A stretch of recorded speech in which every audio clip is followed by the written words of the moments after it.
मथुरा नगरी में जिस समय अक्रूर जी पहुंचे तो वहां पर बहुत सुंदर तरीके से तैयारी की है, रहने के लिए सारा प्रबंध किया ठहरने का।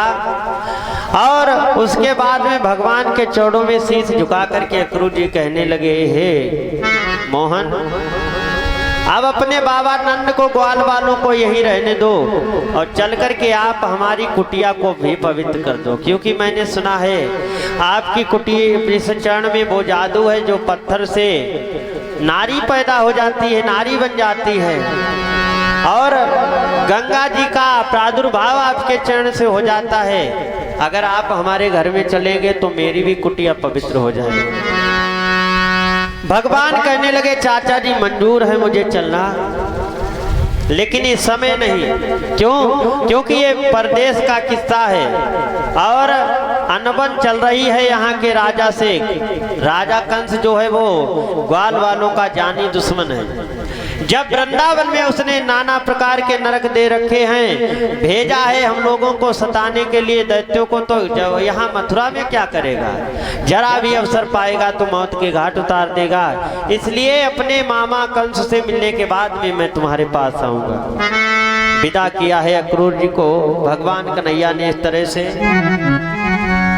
और शाम के समय भोजन करते समय नंद जी के पास में भगवान कन्हैया पहुंचे और अपने बाबा नंद के चरणों को दबाते हुए कहने लगे, बाबा जी, अरे बाबा जी मथुरा नगरी तो अतिशय सुंदर दर्शाती है। बाबा जी मथुरा नगरी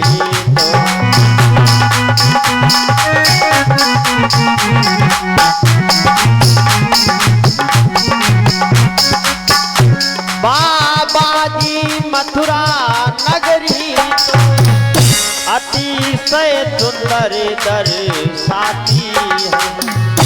इन महलों की, इन ऊंचे महलों की आभा अरे आंखों को खींचे जाती है।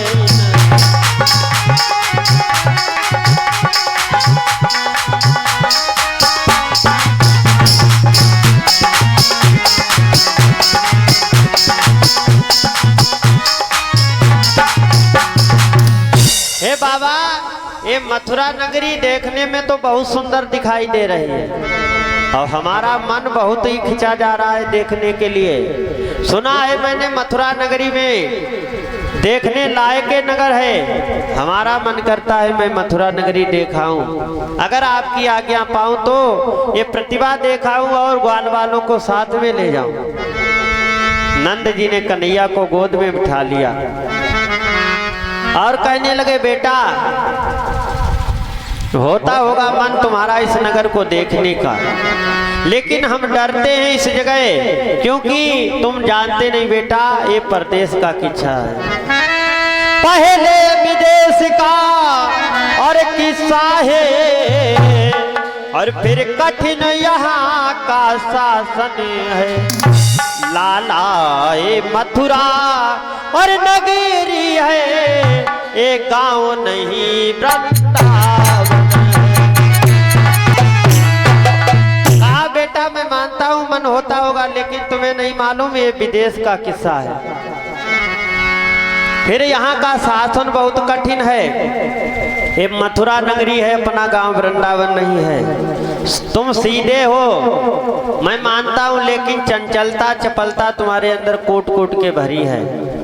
ब्रज के खास लड़ाके हो, झुक करके किसी से नहीं चले, बात बात में तो झगड़ा तुम करते हो, हट करते हो, हटीले हो।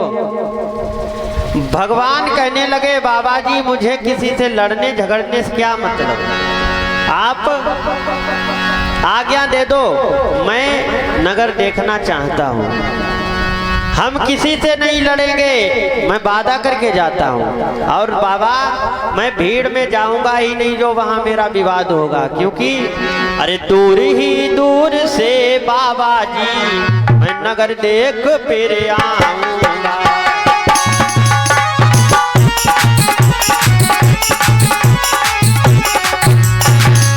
दूर ही दूर से बाबा जी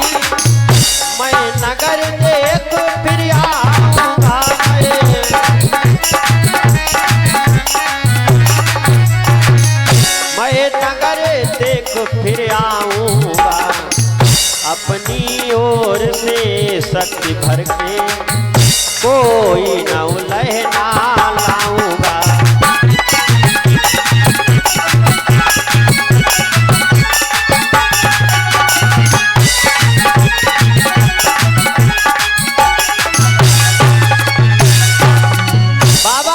मैं दूर से ही नगर दे करके आऊंगा, कोई शिकायत का मौका नहीं दूंगा। और फिर हमें किसी से लड़ने झगड़ने से क्या मतलब।